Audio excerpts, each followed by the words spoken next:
हरे कृष्णा। राधे राधे। सभी भक्तों को सादर प्रणाम। सभी भक्तों का दिन मंगलमय हो। भक्तों, आज रसपान कीजिए मोहिनी एकादशी की व्रत कथा। इस दिन भगवान विष्णु के अवतार प्रभु श्री राम एवं विष्णु जी के मोहिनी स्वरूप का पूजन अर्चन किया जाता है। पद्म पुराण के अनुसार भगवान श्री कृष्ण युधिष्ठिर को मोहिनी एकादशी का महत्व समझाते हुए कहते हैं, महाराज, त्रेता युग में महर्षि वशिष्ठ के कहने से परम प्रतापी श्री रामचंद्र जी ने इस व्रत को किया था। यह व्रत सब प्रकार के दुखों का निवारण करने वाला, सब पापों को हरने वाला व्रतों में उत्तम व्रत है। इस व्रत के प्रभाव से प्राणी भगवान विष्णु की कृपा से सभी प्रकार के मोह बंधनों एवं पापों से छूटकर अंत में वैकुंठ धाम को जाता है। इस दिन समस्त कामनाओं तथा सिद्धियों के दाता भगवान श्री विष्णु जी की पूजा अर्चना करनी चाहिए। रोली, मोली, पीले चंदन, अक्षत, पीले पुष्प, ऋतुफल, मिष्ठान आदि अर्पित कर धूप दीप से श्री हरि की आरती उतारकर दीपदान करना चाहिए। इस दिन ओम नमो भगवते वासुदेवाय का जप एवं विष्णु सहस्त्र नाम का पाठ करना बहुत ही फलदायी माना जाता है। इस दिन भक्तों को परनिंदा, छल कपट, लालच, द्वेष की भावनाओं से दूर रहकर श्री नारायण को ध्यान में रखते हुए भक्ति भाव से उनका भजन करना चाहिए। यदि आपके लिए व्रत करना संभव नहीं है तो आप मन ही मन भगवान विष्णु का स्मरण करते हुए जैसे शीतल चीजें आम, खरबूजा, तरबूजा, ककड़ी, शरबत, ठंडाई, जल आदि का दान कर सकते हैं। अब सुनिए मोहिनी एकादशी की व्रत कथा। सूर्य पुराण में वैशाख मास के शुक्ल पक्ष में आने वाली एकादशी की महिमा का वर्णन है। महाराज युधिष्ठिर ने भगवान श्री कृष्ण को पूछा, हे जनार्दन, वैशाख मास के शुक्ल पक्ष में आने वाली एकादशी का क्या नाम है? इस व्रत का पालन कैसे करें? इसे करने से क्या पुण्य प्राप्त होता है? कृपया आप विस्तार से कहिए। भगवान श्री कृष्ण ने कहा, हे धर्मपुत्र, ध्यान से सुनिए। जो कथा वशिष्ठ मुनि ने प्रभु श्री रामचंद्र जी को सुनाई थी वह मैं आपको कहता हूँ। पूर्व काल में प्रभु रामचंद्र जी वशिष्ठ महाराज को पूछने लगे, हे आदरणीय ऋषिवर, सीता जी के विरह से मैं अत्यंत निराश हूँ। कृपया आप हमें ऐसा व्रत बताइए जिसके प्रभाव से सब पापों से और दुखों से मुक्ति मिले। प्रभु रामचंद्र जी के आध्यात्मिक गुरु वशिष्ठ जी ने कहा, प्रिय राम, आप बहुत बुद्धिमान हैं। आपके पवित्र नाम से ही सभी प्राणियों के दुख दूर होते हैं, उनका जीवन मंगलमय होता है। फिर भी सभी जीवों के उद्धार के लिए पूछा गया यह प्रश्न प्रशंसनीय है। अब मैं आपको इस व्रत की विस्तार पूर्वक कथा कहता हूँ।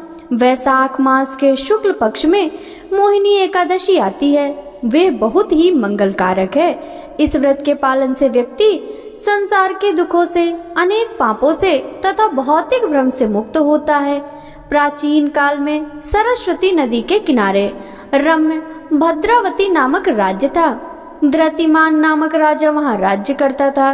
चंद्रवंश में जन्मा यह राजा सहिष्णु और सत्यवादी था। उसी शहर में धनपाल नामक एक वैश्य था जो बहुत ही पुण्यवान वैष्णव था। जनहित हेतु उस भक्त धनपाल ने नगर में अनेक धर्मशाला, बड़े मार्ग, पाठशाला, बाजार और भगवान विष्णु के मंदिर की स्थापना की थी। पीने के पानी के कुएं, शुद्ध जल का तालाब तथा अन्न छत्र पूरे नगर में बनाए थे। इस प्रकार जन कल्याण के लिए अपने धन का उपयोग योग्य तरीके से करते हुए अपना नाम धनपाल सचमुच सार्थक किया। सबका हित चिंतने वाला, सबके ऊपर प्रेम रखने वाले इस वैष्णव के 5 पुत्र थे, समन, द्युतिमन, मेधवी, सुकीर्ति और दृष्ट बुद्धि। ये उनके नाम थे। इन सभी में दृष्ट बुद्धि बहुत पापी और दुराचारी था। दुष्ट व्यक्तियों का संग, व्यभिचारी स्त्रियों का संग, निष्पाप पशु की हत्या, मांस, मदिरा पान करना, इन सब पाप कृत्यों से वह अत्यंत पापी और दुराचारी बना था। अपने परिवार के लिए वह कलंक था। देवता, ब्राह्मण, बुजुर्ग तथा अतिथियों को कभी आदर नहीं देता, सदा पाप करने में रत था। एक दिन मार्ग पर वेश्या के कंधे पर हाथ रखकर जाते हुए उसे उसके पिता धनपाल ने देखा और उन्हें बहुत दुख हुआ। उसी दिन उन्होंने दृष्ट बुद्धि को घर से बाहर निकाला इसलिए धृष्ट बुद्धि अपने माता पिता भाई रिश्तेदार और वैश्य समाज से अलग हुआ और हर एक के तिरस्कार का विषय बना। पिता के निकालने से धृष्ट बुद्धि घर से बाहर जाकर ज्यादा पाप कृत्यों में व्यस्त हुआ।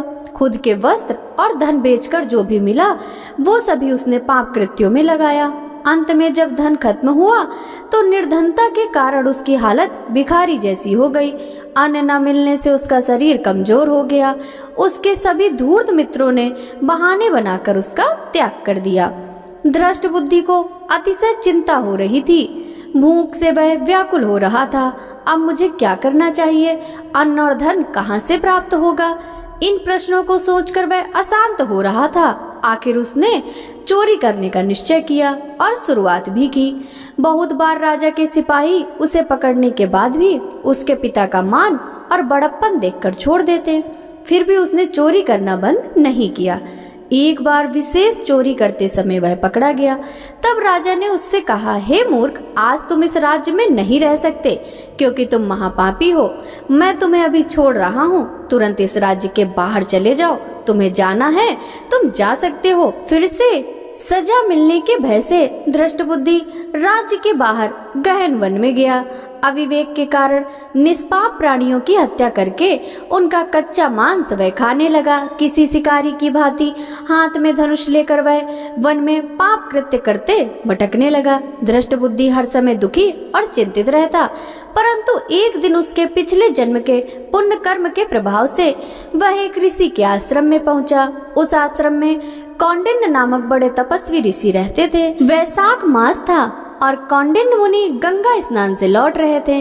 दुखों से परेशान धृष्ट बुद्धि ने अनजाने में ऋषि के वस्त्र से टपकते जल को स्पर्श किया और आश्चर्यम वह अपने सभी पापों से मुक्त हो गया। उसी समय उसने ऋषि को दंडवत प्रणाम करके विनम्रता से पूछा, हे ऋषिवर, मैं बहुत पापी व्यक्ति हूँ। ऐसा कौन सा भी पाप नहीं है जो मैंने ना किया हो।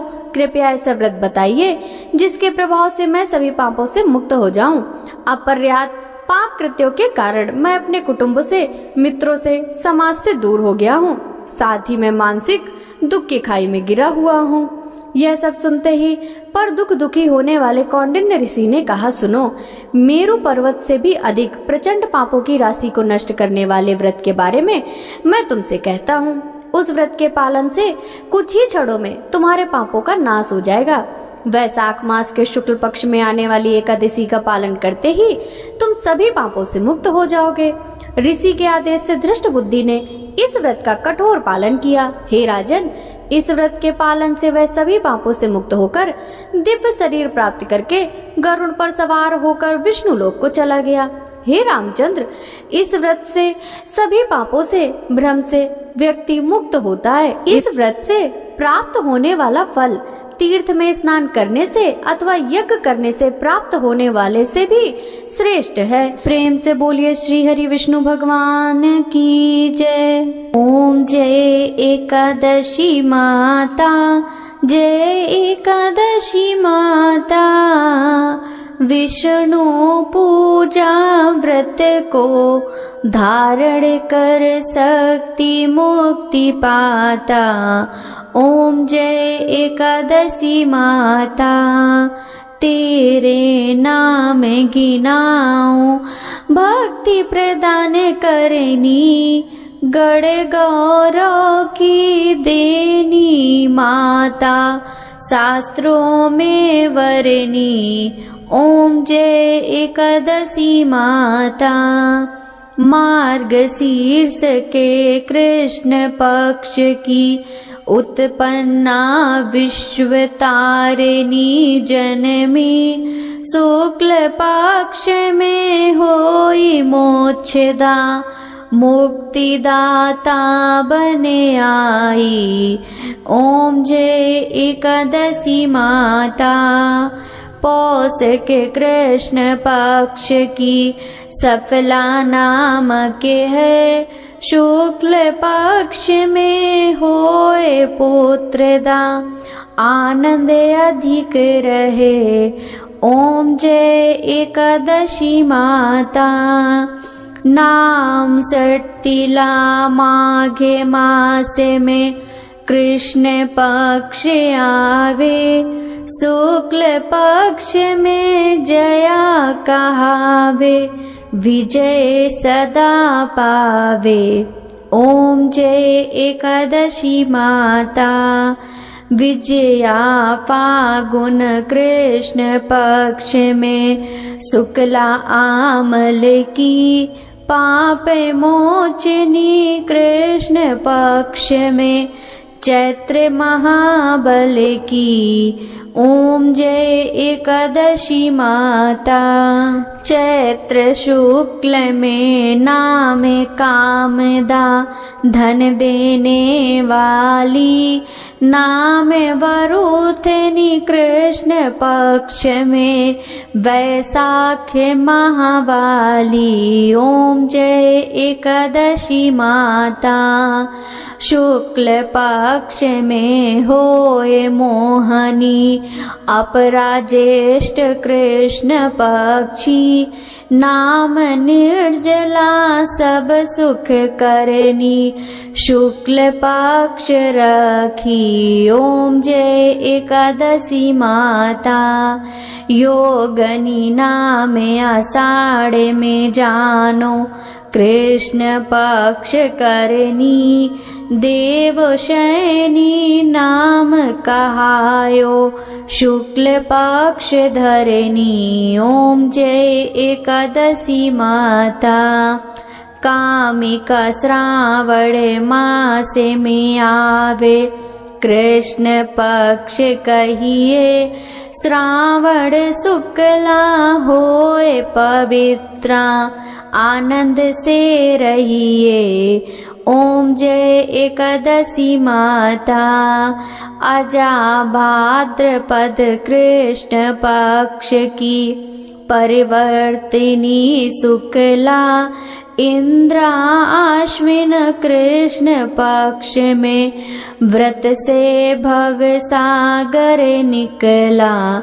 ओम जय एकादशी माता, पापाम कुसा है शुक्ल पक्ष में, आप हरने हारी, रमा मास कार्तिक में आवे, सुखदायक भारी। ओम जय एकादशी माता, देवोत्थानी शुक्ल पक्ष की, दुख नाशक मैया, पावन मास में करूं विनती, पार करो नैया। ओम जय एकादशी माता, परमा कृष्ण पक्ष में होती, जन मंगल करनी, शुक्ल मास में होए पद्मिनी, दुख दारिद्र हरनी। ओम जय एकादशी माता, जो कोई आरती एकादशी की, भक्ति सहित गावे, जन गुरुदिता स्वर्ग का वासा, निश्चय वह पावे। ओम जय एकादशी माता, विष्णु पूजा व्रत को धारण, कर शक्ति मुक्ति पाता। ओम जय एकादशी माता, प्रेम से बोलिए एकादशी माता की जय।